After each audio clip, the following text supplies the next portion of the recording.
ले बजा, ले बजा। ये देख कोई पूजा, थोड़ा मुस्कुरा दे यार।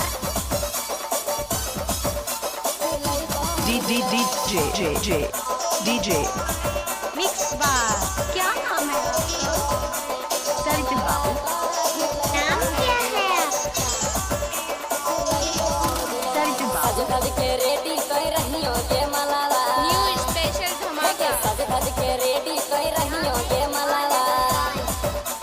कुछ भी बोल के रहना। सहारा के मलवा के मलावा, तोरा झूलई बहु हम झूलवा के मलावा, तोरा झूलई बहु हम झूलवा।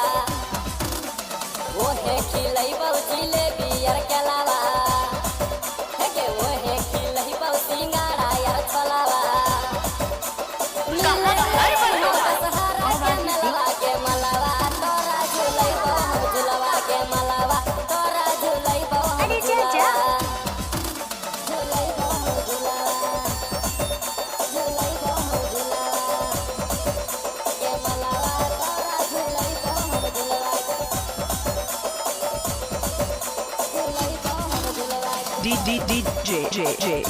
DJ सरगुनाथ चक्का। कहाँ गाँव का शहर? और बाकी थी पेंदी के यही जानू ललका डरे सगे, साथे घुरबै दुइयो लागा तैबे सगे। बांधी के यही हो तू मुहवा रुमलवा से मलावा, तोरा झूलई बहु हम झूलवा गे मलावा, तोरा झूलई बहु हम झूलवा। जे कहा भी दबसल हो सिंगार गे, हे गे घर से चोरे ले ही हम 2000 गे।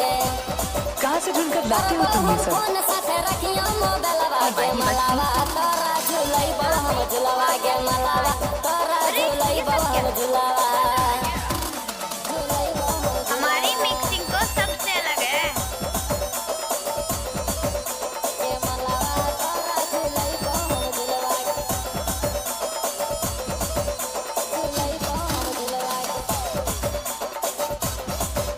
झूलई बहु हम झूलवा गे मलावा, तोरा झूलई बहु हम झूलवा।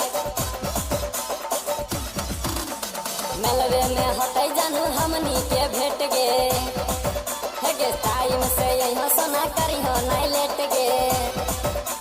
क्या नाम होता है? समदेव हलवा सरिता बाबू। पायलावा, तोरा अरे झूलई बहु हम वाह। झूलवा पायलावा, तोरा झूलई बहु हम झूलवा। देख नारे छोड़िए नाच भी। मलावा, हेलो हे गे सज के रेडी कह रही हो गे मलावा। सरिता बाबू। मिले सरिता ले बाबू। दशहरा के